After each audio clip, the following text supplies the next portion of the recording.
Pelgrane Press, starring Steven Syrek as the private detective Dex Raymond, and Ben Maddox as the guide. This is episode 1. For the audience who are listening, this is the Fathomless Sleep. This is Cthulhu Confidential, written by Robin D. Laws, published by Pelgrane Press. The extremely esteemed, Indeed. shall we say, Robin D. Laws. The Robin D. Laws. I've known his work since I was a child. Yeah, he's been around a while. Yeah. This is a 2-player RPG. One GM, which is me, and one player, which is young Steven Syrek. So it's a one-player RPG. Well, we're both playing, Steve. I mean, we're both players. Exactly. In that, It's a top quality gag. Yep. So, this is set in the 1930s. LA, it's very Raymond Chandler-escent. You are playing a private dick. Excuse me? Exactly. So, what is your name? According to the paperwork, my name is Dex Raymond. Excellent. So, to begin, you need to start with a problem that you enter the scenario with. I have a list of problems here. You probably need a pen and a piece of paper to write this down. Got a pen? Paper. Can I just scribble on this? Of course. All right. So, we need to decide which problem you have. So I want you to roll a d6 to work out the tens. So... The tens?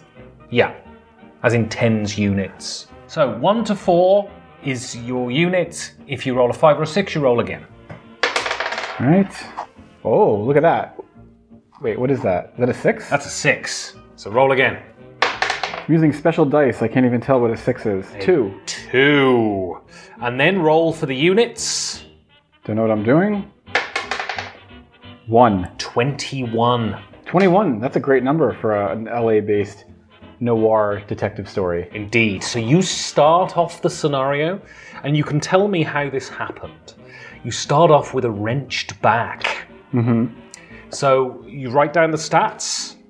So you twisted a muscle, and now it hurts to move. So -2. I actually have that in real life. Yeah, you said earlier that you did. -2 on your next general physical test, and then -1 on the test after that. So I write down -2 on next general physical test? Yeah, next physical, and then -1 on the one after that, and then it goes away. Okay. Okay, so, it's not related to this case, but how did Dex wrench his back? Well, he was investigating a case, and the trail led him to a bar in a rough part of town, and a couple of guys in the bar did not appreciate the questions he was asking, the kinds of questions and who he was asking, and they were waiting for him in the alley out back, where he was I was looking around, see if I could get to the bottom of this situation. Were these guys connected to anybody, or were they just... You know what? They appeared out of the darkness, and they struck, I think just to send me a message, and then they were gone. Didn't even get to see their faces. And did you go to the hospital to get it treated? Of course not. There's no healthcare in this country. So you used the rye method of pain killing? As usual. Okay, so for the audience, I want to know some things about Dex. Oh man, they backed me into the dumpster, you know? So this one spot right here. So where's Dex from? Is he in LA? Is he in LA native? He is not from LA, but he's from nearby, a town called Victorville. Okay. Famous for, it's famous as the town that Joseph Cotton went to write Citizen Kane. And how was his upbringing? His upbringing, well, actually, there aren't too many wealthy people in Victorville, but his family was sort of, I don't know, I guess you could say middle class. They owned a pharmacy downtown, and, kind of grew up typical 1930s, well, this is 1930s now. This is 1930s now. Okay, so, kind of all-American life in sunny California. How old is Dex? Well, since everybody who sees me, Ben, thinks that I'm younger than I am, I think I'm going to play that character. Let's say Dex is 32. Not too old, but he's seen a few things. And so how did Dex... So Dex had a solid upbringing, local drugstore, drinking Everything cherry seemed, minerals. as usual, everything seemed great. How did he become a Seamus? Well, things were going perfectly fine throughout his high school years, but there was a problem in the family. Dad enjoyed a drink after work. Hard work down at the pharmacy. Business wasn't doing well after 1929, and he got involved in some shady dealings. I don't really know the details, in order to make ends meet. Somehow, lots of other businesses in town boarded up. Lots of other families moved away. Many of them were reduced to standing in bread lines, but we were fine.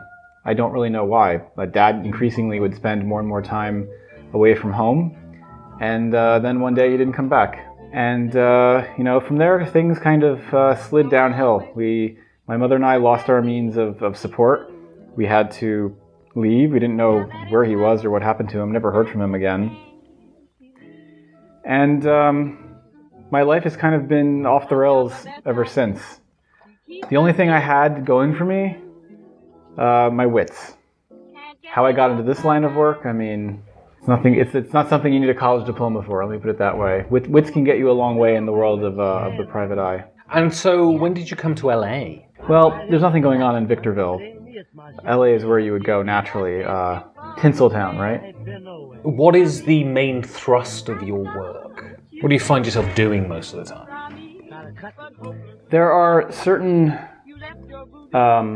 situations that people find themselves in where the police cannot help them, because the police in this town, as you know, are compromised. So they don't go to the police, they come to me, and I sort it out for them. I hate to see innocent people, good people, in a tight spot, and I do what I can. My family has been through a lot, and my life is definitely not on the straight and narrow. But if I can help other people stay on the straight and narrow, that's what I'm here to do. And what is your marital status? Inveterately single, I would say. Is there a woman? Has there been a woman? Have you had your heart broken, or have you spent your time alone? There have been attempts, but I think part of me is just too hard to reach. I really can't allow anyone to be able to hold anything against me doing what I do. Okay, so the time is August 1937. This is a time of upheaval in the world. Rumblings are coming from Europe. There are rumors, especially amongst the Hollywood community in LA, concerning things that are happening in Europe, because, there's a lot of Jewish people in Hollywood. There is talk about Hollywood's crown jewel, Hollywood's biggest star, Charlie Chaplin. There is talk about him coming up with an idea for a movie criticizing what is happening in Europe at the moment. But that is just bubbling under. It doesn't really affect your day-to-day life. You have, in your career, bumped up against certain Hollywood people. You find yourself in certain clubs. You've met Charlie Chaplin yourself once, and he was thoroughly decent for a limey. You find yourself in your office.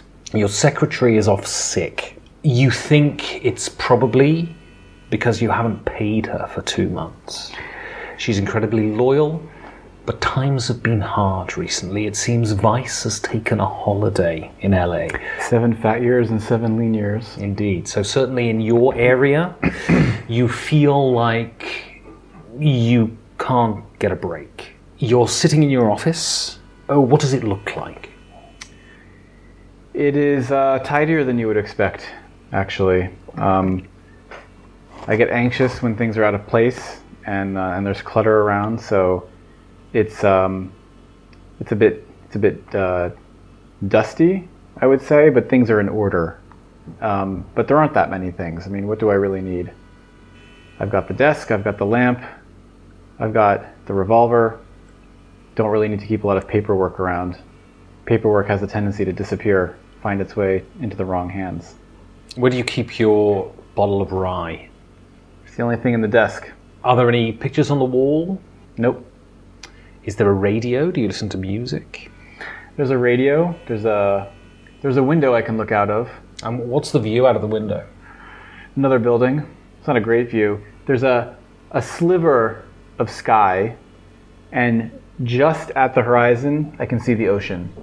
And that sliver, I hang my hat on that sliver of ocean. So you're looking out of the window. You're stood up. You're smoking a cigarette. Dex smokes, I assume? Of course, 1937. You're smoking a cigarette. You're looking out of the window. You're secretly hoping that the woman who works in the building opposite will walk by the window.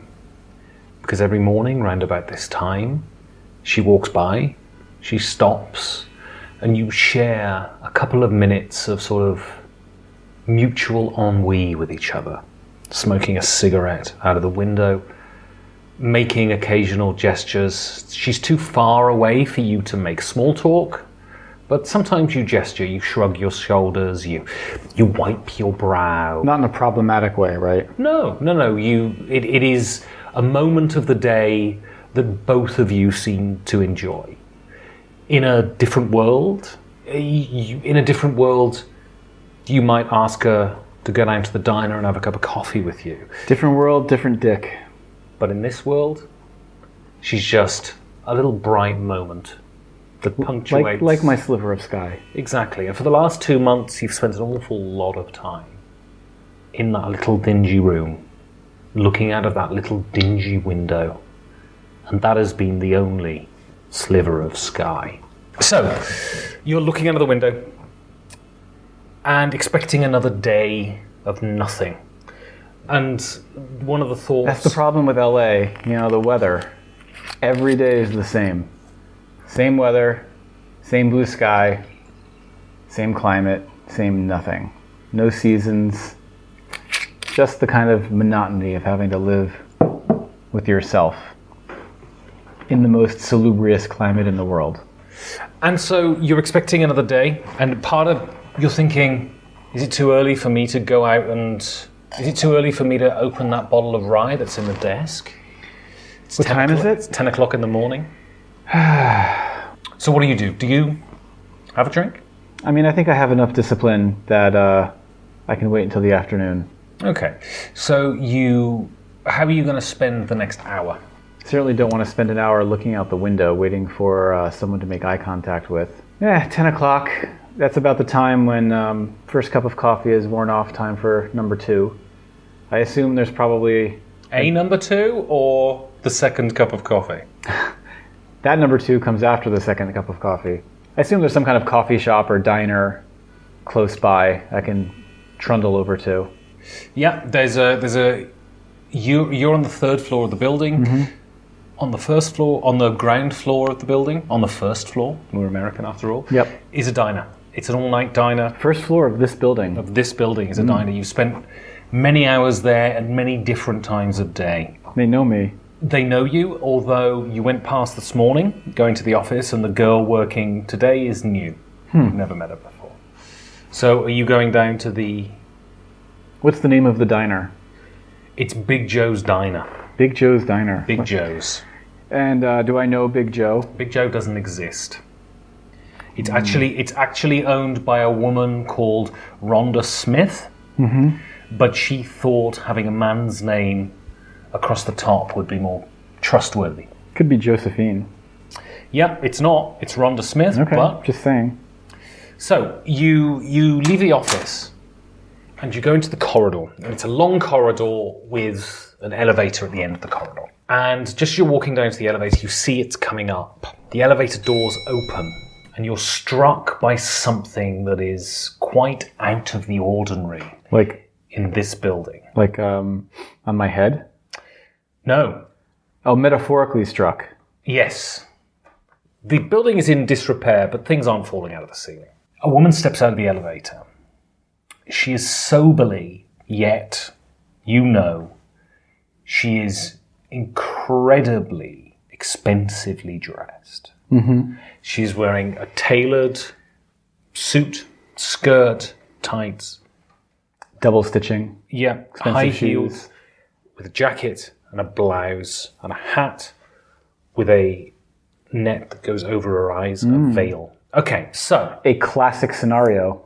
I want to explain some rules to you now. Okay. So, if you look at your character sheet, you have two types of abilities, right?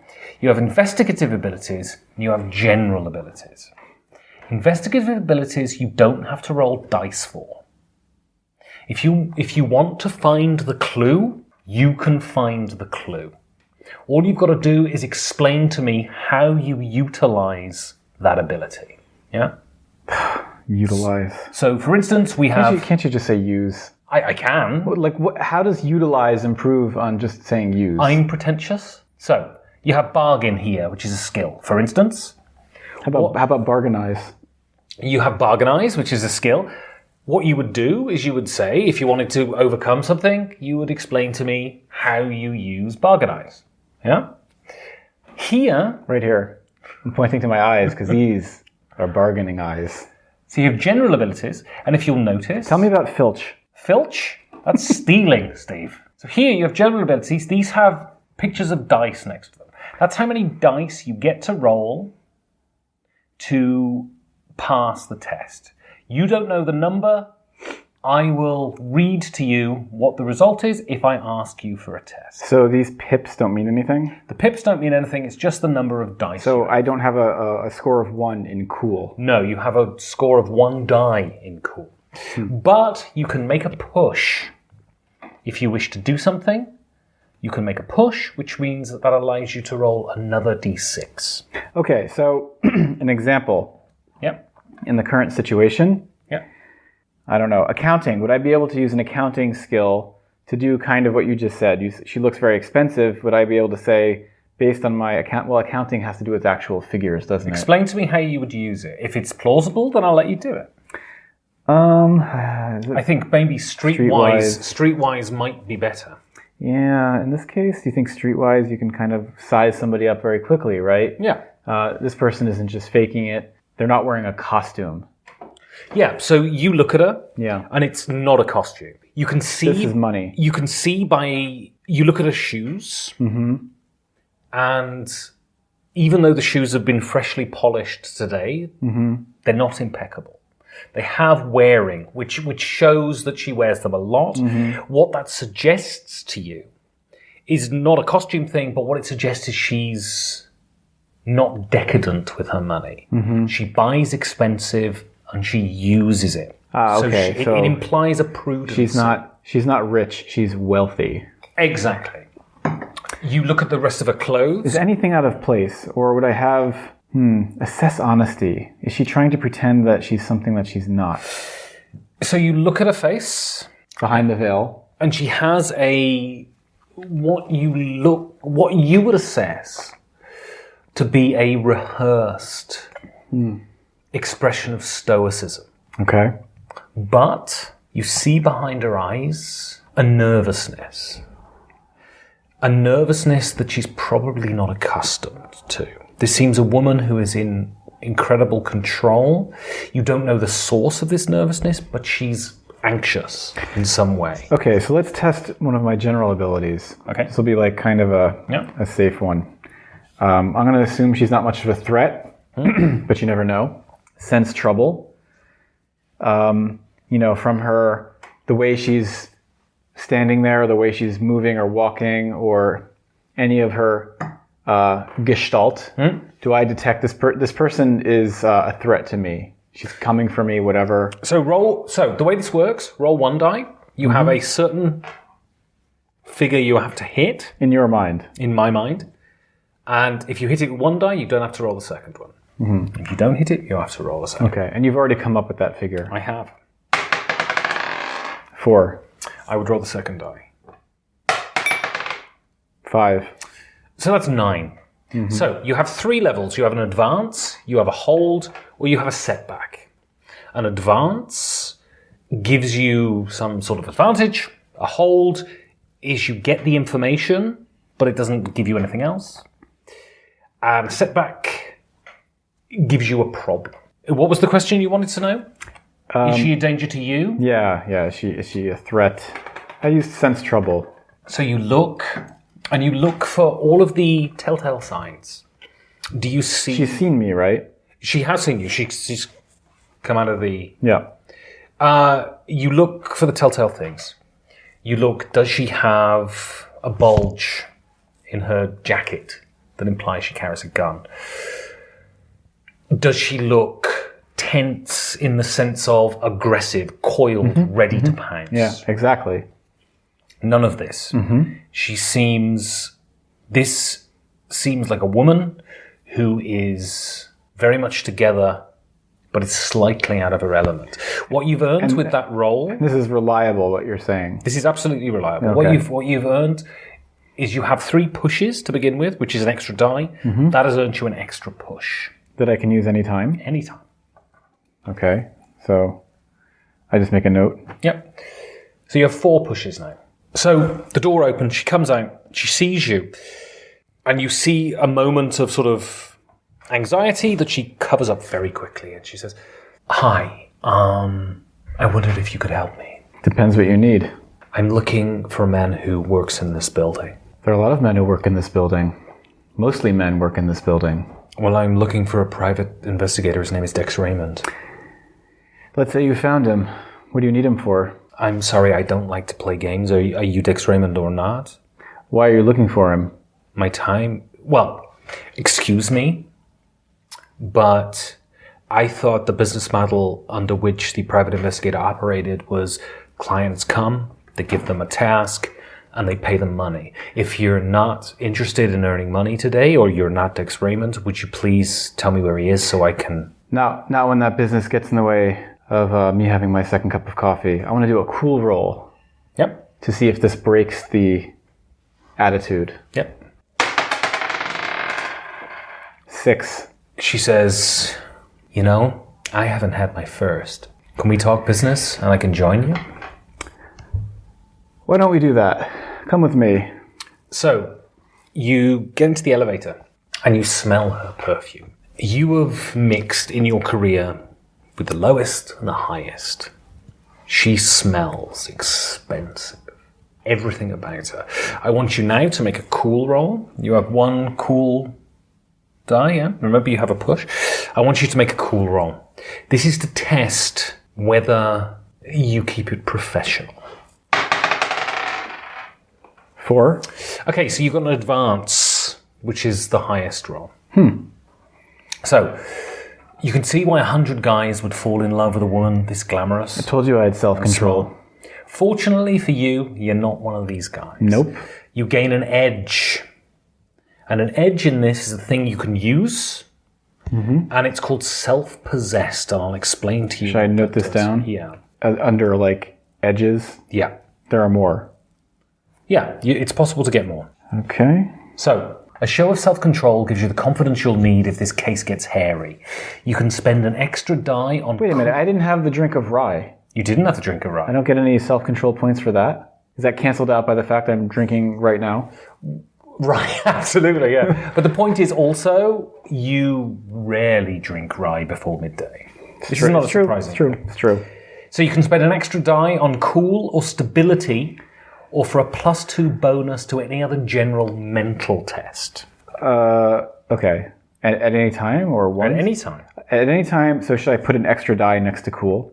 In brackets, implying that it's potential. Okay, so I can spend an extra die next to Cool, stability, or +2 on any other general mental test. What's a general mental test? So general abilities here. So athletics clearly isn't a mental test, but something like... Is cool a mental test? Preparedness is a mental test. Sense trouble is a mental test. I would say those 2 are mental tests. Right, +1. +2. +2. Okay, so you head down to Big Joe's Diner, and it's past the breakfast rush. It's nothing fancy here, but it's on me. You look like you could use it. As I said, I haven't had my coffee today, so that would be great. And looking at you. No offense, but it's on me. And she goes up. You take a seat. You take a booth by the window. It's very sort of Hopper-esque, except during the day. Rhonda is in the kitchen, and the new girl... Do I know Rhonda personally? You know Rhonda. She tends to leave you alone. The great thing about Rhonda is she is very circumspect. Especially if you come in with what she assumes to be a client. That's why I keep coming in. And she knows for a fact that you coming in with a woman this put together... One of these things is not like the other. Exactly. Story of my life. So, you sit down, and what do you order? Coffee, black. So the girl goes, coffee black, and she turns to the woman, and she says, okay, I'll have a black coffee too, thank you. Yeah, she was undecided. Okay. She seems flummoxed. She seems flustered. Like she doesn't even know what to do in this environment. Right. Like she's never had to order coffee before. It's not that. It's just Something else is on her mind. She didn't expect to be in a diner ordering coffee. Neither did I. She was in business mode, and now it's changed. So she sits down and she sits and she starts drumming her finger on the table. Nice day. Shame about the weather, though. Mr. Raymond, while I enjoy flirting with you, I think we should get to business. What's your trouble? Do you know who I am? No idea. Never saw you before in my life. Well, maybe you've heard of my family name. My name is Margaret Deacon. Margaret Deacon. Margaret Deacon. Will I have heard of the Deacons? You've heard of the Deacons. You know that the Deacons are a rich family. They live up on Mulholland Drive. Do they? They do. You know that they're industrialists. They're kind of very much sort of vulture capitalists. They take companies, they turn them around, and they sell them on. You only know the company name, but you know they're a big deal in LA. The company name? Yeah, it's Deacon Holdings. Deacon Holdings. Okay. What is her relationship to Deacon Holdings? That you don't know. Margaret Deacon. Yeah? Of the Deacon Holdings Deacons. Yeah, I've heard of you. Well, I've heard of your family. I haven't heard of you. Well, I like to keep myself inconspicuous. Yeah, don't we all? What's your story then? Well, I run Deacon Holdings. Why do I find that hard to believe? Well, because... Never read about you in the papers? Never heard about you on the street or in the news? Have you read about Roscoe Deacon? Will I have read about Roscoe Deacon? Yeah, Roscoe Deacon is the CEO of Deacon's Holdings. Yeah, Roscoe Deacon. Doesn't he run Deacon Holdings? Well, he did. Up until when? Up until about 2 years ago. Okay. And he was singularly poor at it. He is a man of... Seem to be doing okay as a firm for someone who's singularly poor. Well, ever since my mother, God bless her soul, passed away, my father has... How can I put this? Been enjoying himself. Been what? Enjoying himself. Availing himself of the fortunes he'd accrued. Now you're being evasive. Well, as this is not about my father and my father's predilections, I'm not going to go into that. Is he still the CEO? In name? I'm asking you, as far as I know. As far as you know, I he's still don't the know CEO. that he's dead or something. As far as you know, he's like the well CEO. known. Yeah. If he had died, people would know about it. Oh, absolutely. Yeah, Okay. yeah. And he shows up to all the swanky dinners. Yeah. Okay. and all that. Okay. And he's known as a very rambunctious, very fun-loving guy. Okay, Margaret Deacon of Deacon Holdings. What can I do for someone like you? Okay, I came to you because I've heard you're discreet. I was about to say, discretion is my number one value proposition. In fact, it's just about my only value proposition. Well, thank God it's not your middle name, because I would have questioned how much your parents loved you.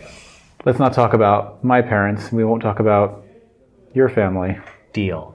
The waitress comes, she puts the coffee down. She stands there. Can I get you anything else? Can I get you a donut? Can I get you a slice of pie? Maybe just an ashtray. And she comes up, she puts an ashtray down. You mind? Do you have one of those for me? Sure. I reach over, offer a cigarette. She takes the cigarette, she puts it in her mouth. Need a light? All right. You lean over. What kind of lighter do you use? In real life, I don't smoke, so I'm not even sure what would be available. Were there Zippos in the 1930s? I guess there were Zippos, right? Something cool. Should I do a cool roll for the lighting of the cigarette? Yeah, do a cool roll to see if you look like a douche. 4? Yeah, so you do that sort of thing, and you do it pretty well. Not perfectly, but pretty well. And you see a sort of in her eyes, a sort of half admiration, half, this guy's a bit of a bellend. And she... Could be worse. She takes a deep drag, and she puts all of her anxiety into this cigarette. And she says, I need help with my sister. Go on. Okay, so she was always the golden child.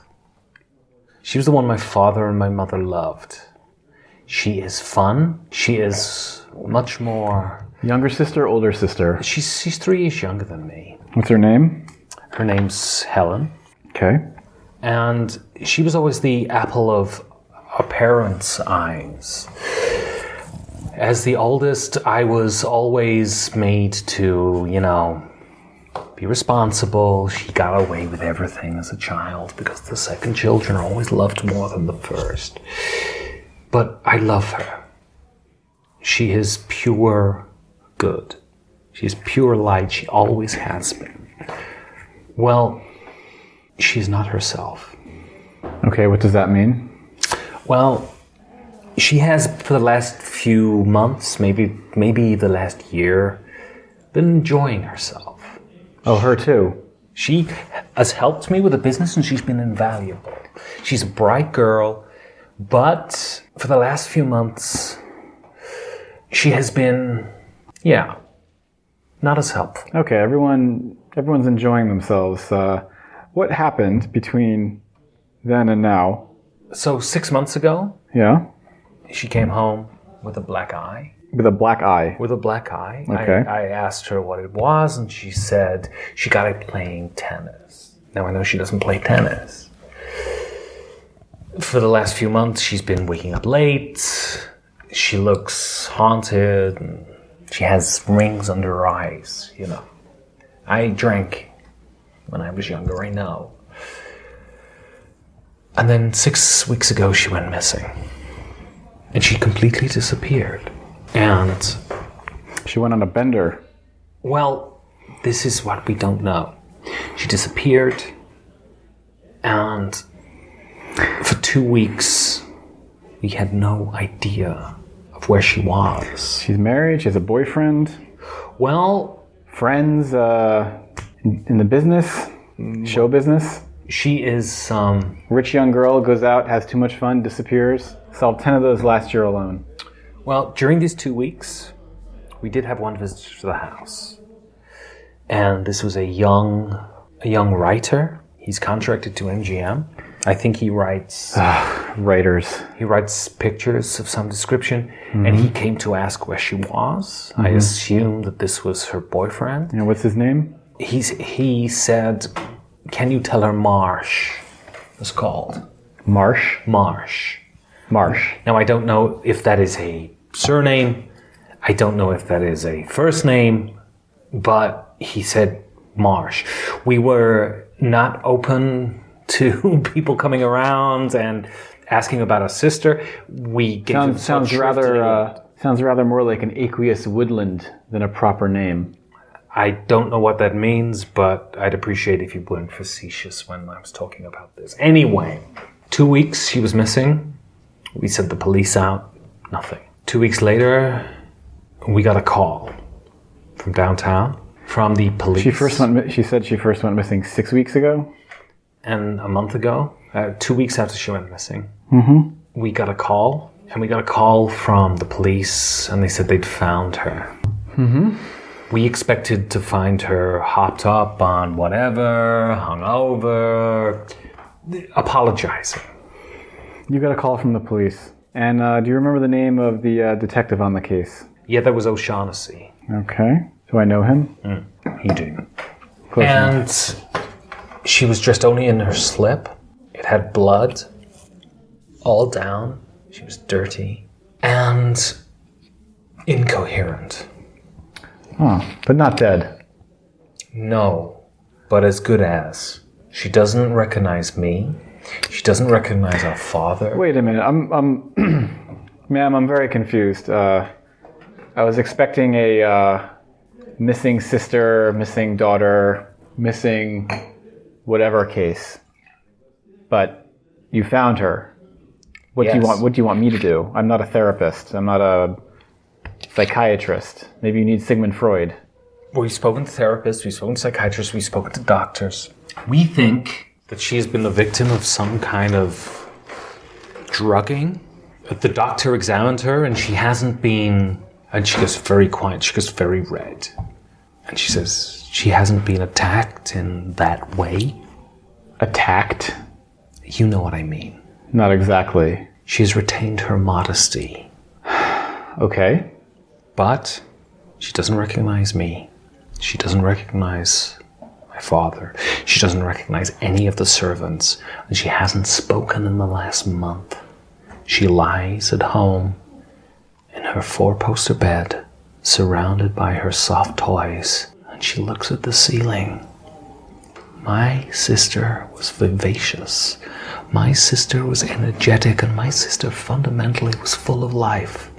Something has happened that has sucked that life out of her. And I want to know what the fuck. I want to know what happened. Now, the police... It's a bit unusual. Ma'am, all due respect, it sounds like a horrific situation. Honestly, my heart goes out to you and to your family, but what can I do? You can find out, for a start, who this Marsh guy is. You can find out what she was doing every night that she was out.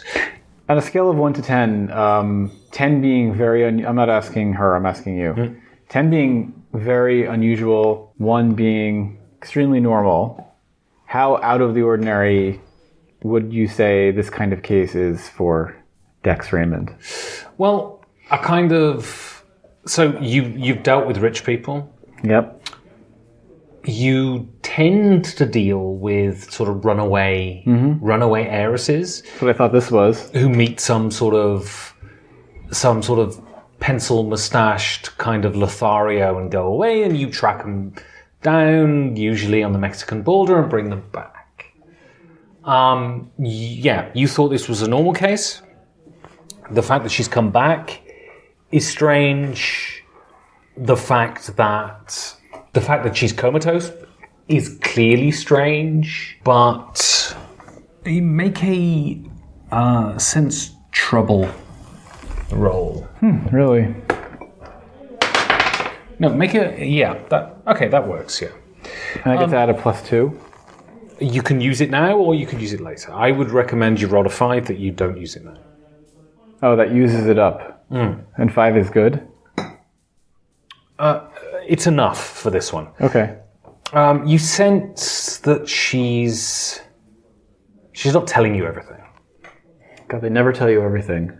If I'm going to take on a case, I need to have a relationship of honesty with my clients. I can't have you keeping anything from me that would put myself into any danger or that would cause me to follow dead ends. And let me tell you, in this business, there are always a lot of dead ends because the clients never tell you everything. So I'm telling you up front, this is a bit out of my orbit.